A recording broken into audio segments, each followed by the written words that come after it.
Ah, the good old Midwest, where road salt eats everything metal.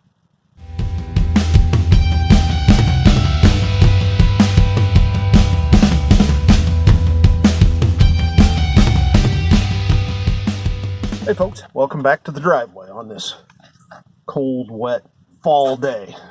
You can see here, this brake line is just completely coming apart. Nice and crusty. On the other side of the vehicle, it's actually starting to leak. This was something we noticed when we were in here, just looking to change these struts. You can see that the end link was completely rusted up too. There's a bunch of work to be done here to get this out, but this brake line almost rusted through here and completely rusted through on the other side is definitely the problem, or definitely a problem that needs to be solved before this thing gets back on the road. So while I'm not changing these struts, I will at least take this opportunity to show you how to make new brake lines for something like this. So let's get started. First, we got to get these things off. You would think that somewhere in this mess of wrenches, I'd have some metric line wrenches, but no such luck. So it looks like we're going to have to take a Sunday trip to the hardware store and find a line wrench. So it looks like I couldn't pick up an individual. I had to get a set. And of course, that's all I had the option of here. Now, I normally don't have a problem with Craftsman's. I've got several of them, and they used to be great wrenches, but these ones, I'm sure, are after the fall of Craftsman. So if you take a look, come on out of there. Of course, they also make it impossible to get them out. I'm sure they thought that this was some fantastic holder that I could just put into my toolbox too. So, good old, Craftsman wrench. The thing that you'll notice when you look at Craftsman wrenches now, let's find an old one here. In fact, let's find an old flare wrench if I have one. No Craftsman flare wrench, but here. So here's one of the older ones. You can see right there, forged in the US versus 100% Chinesium, I'm sure. Yeah, there we go. So you would think when you're paying the Craftsman price, you would have something not made the same place as the Pittsburgh tools, but we'll take a look.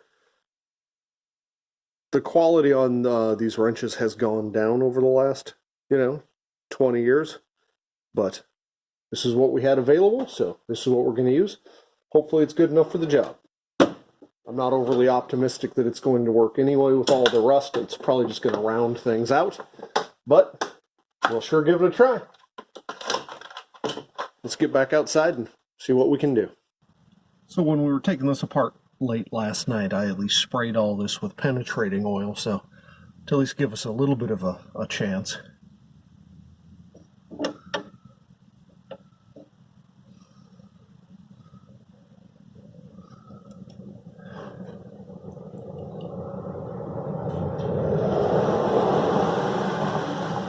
You can see that this is just twisting.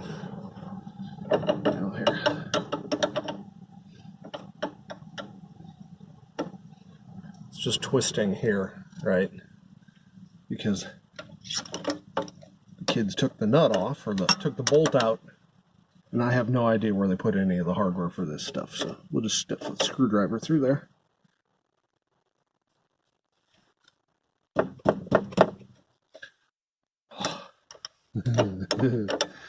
This does not want to move at all.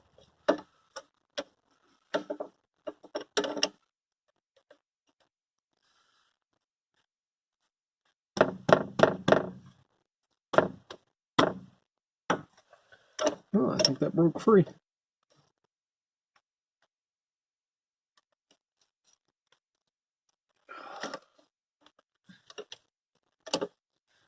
She's definitely rusty. I'm trying to go back and forth to try to break it free and not strip out the threads. I'm hoping to not have to replace that brake hose. If I have to replace the brake hose, then I'll have to disconnect it up here, and then the chances of stripping that out are higher, and if that gets stripped out, then I have to replace this whole line, and that's just a nightmare. So we're going with the hope that I can get this apart. Seems to be going fine.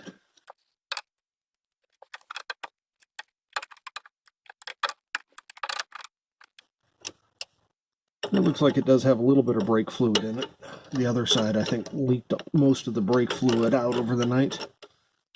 It was definitely dripping pretty steadily.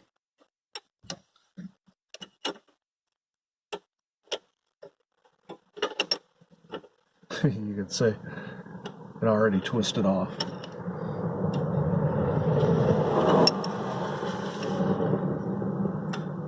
So the line was not turning inside the flare nut. So one thing worth noting here is, look, if I move the wrench, it's just turning this line. So it's the same problem. The line itself is rusted inside the flare nut down there. And really that's a problem, because as I want to turn this line's going to hit part of the suspension, and then it's going to want to bend, but I don't want it to bend. I want to keep its shape because I need to replicate it. So what I'm going to have to do to maintain this thing's shape is I'm going to have to cut it off down there at the end of the flare. Much easier to have an original that isn't all twisted when you have to recreate them. So I'm going to go get something to cut that and get this thing removed. So one thing I can say for certainty here is building this is going to suck, and it's probably going to fail at least the first time. These are some really tight bends with really short runs, so I don't have a bender that I can, make this tight of a bend on this short of a leg. I just don't have something that can do that. So we're going to have to probably try to hand form this around a piece of pipe, or like a, I don't know, the handle of a hammer or something like that. We'll use some sort of shielding to try to keep the line from kinking, but this is going to be a real pain. So I have to try to make this out of this, right? So I have just a bulk coil. This is also stainless steel, which is harder to work with. It's more rigid. So it's going to really be, this is going to fight me. So we'll see how this goes. So first I'm going to try to determine how much length I need here.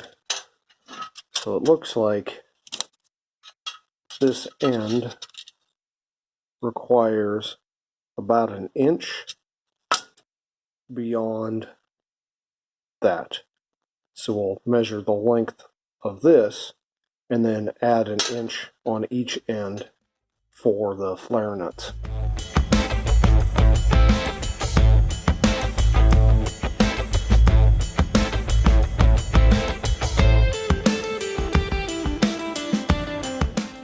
So it's about 12 inches a line, it looks like. Doesn't look like 12 inches here, but it's about what it is. So we'll cut 12 inches of this line, put some armor on it, about 8 inches or so. Flare ends onto it, because there's no way I'll get it into the flaring tool after it's all bent. And then we'll try to bend it into this shape. So, should be interesting. So first things first, do I even have any metric flare nuts? I suspect the answer to that's going to be no, so we might be able to stop already. Alright, we're back. Picked up some metric tube nuts for these. You can also see, as I had mentioned, we've got some nice tight turns.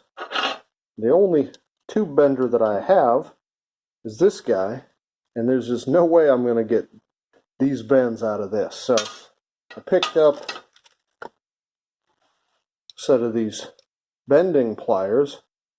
We're going to give those a try. Not used these before, but what the heck, we'll give them a shot. First, we need to cut about 12 inches of this line.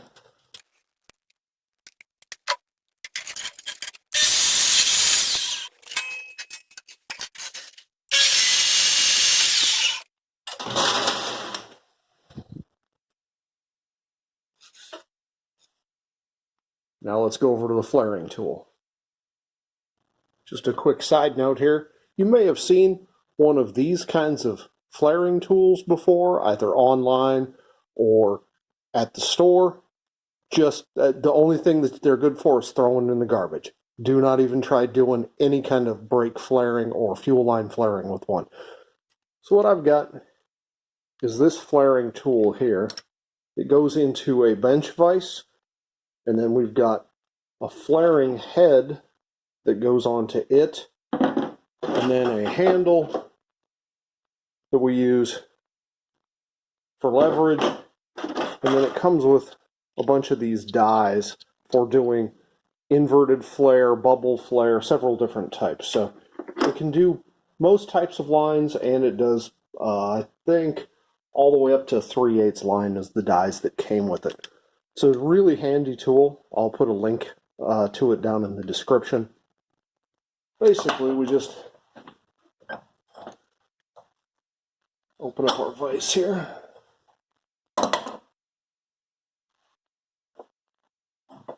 So it's got this square bottom.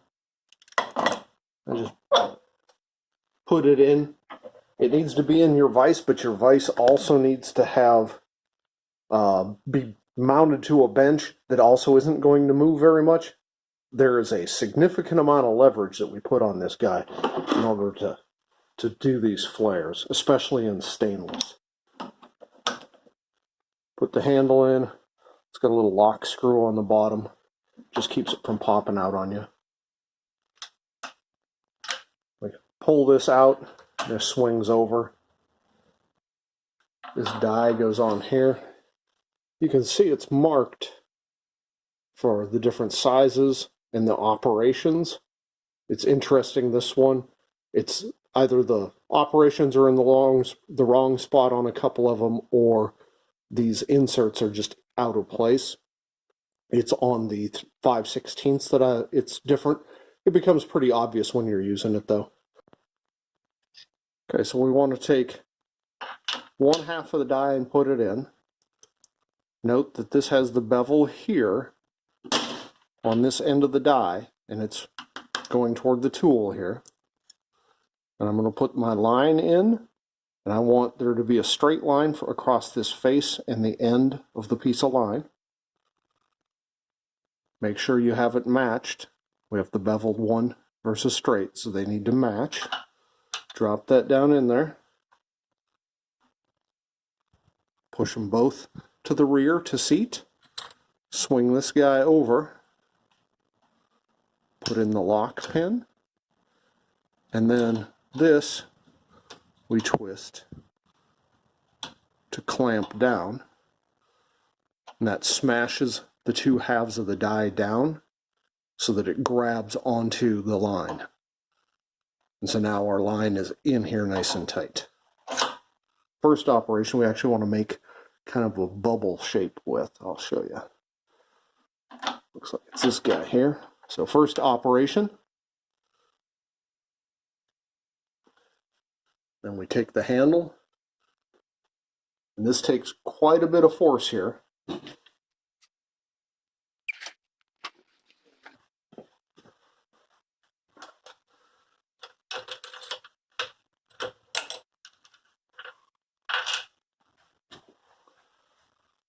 You can see that that puts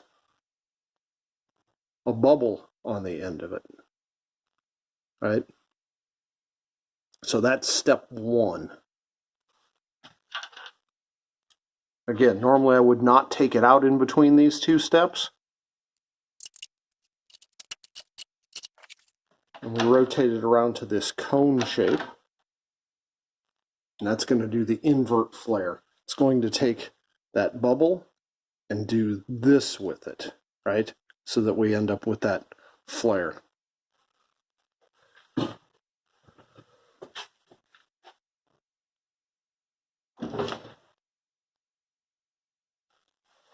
And even with stainless, I mean, this whole bench is moving.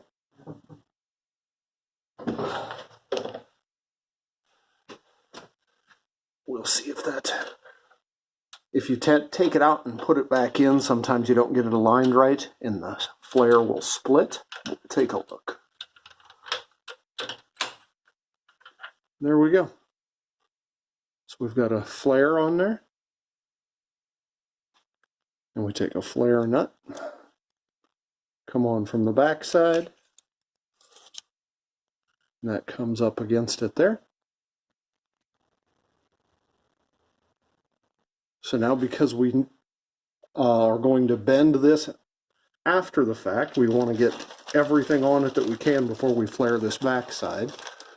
So we'll take it, we'll slide the piece of armor onto it.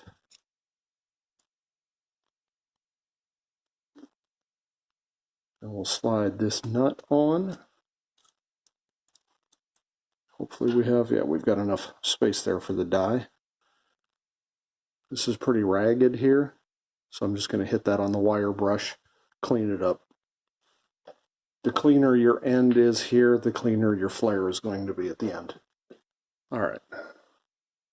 So, nice and clean. You can see that this line is a little bent. That shouldn't be a problem. This die will straighten it right out. I like to put the curve so that it either goes toward the top or the bottom of the die rather than side to side. Because when we clamp it down, it'll straighten it right out.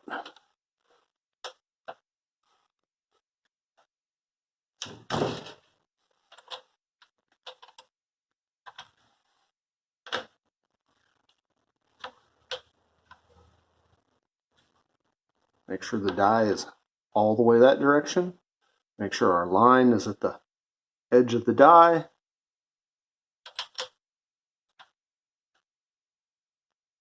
Then clamp it down.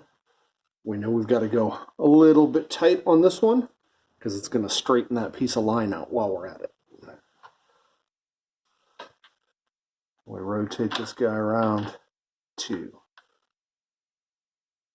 our first operation.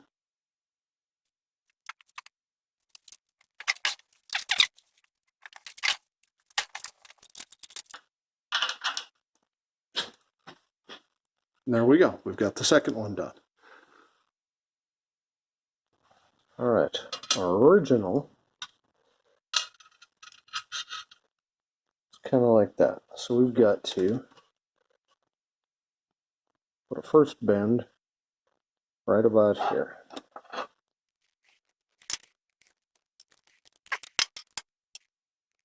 Went a little long. Shouldn't be too bad though. It's going to be really interesting bending here on this armor though. So it looks like with these pliers, it bends quite a bit further out into the... It doesn't bend right here on the radius. It actually started bending. It looks like clear out here. So that means we'll start probably somewhere right around here to end up right there.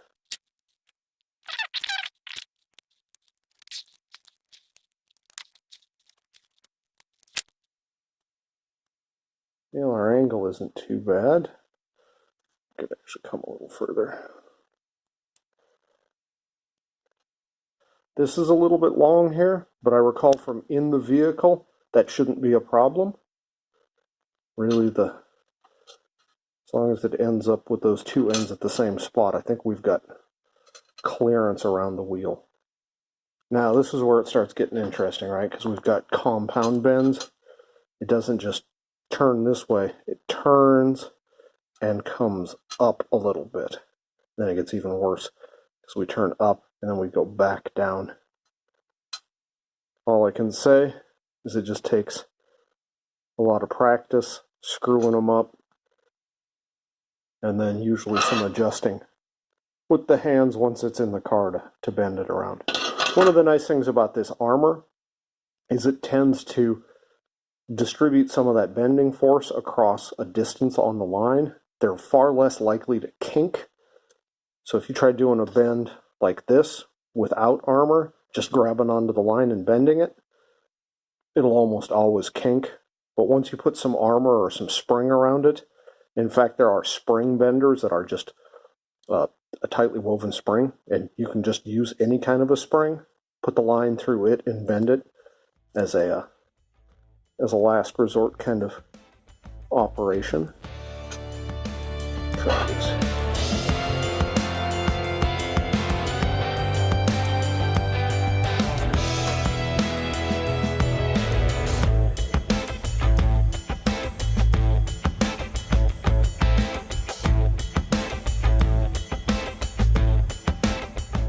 And as you get toward the end of the line, it becomes harder and harder to bend because you start running out of leverage.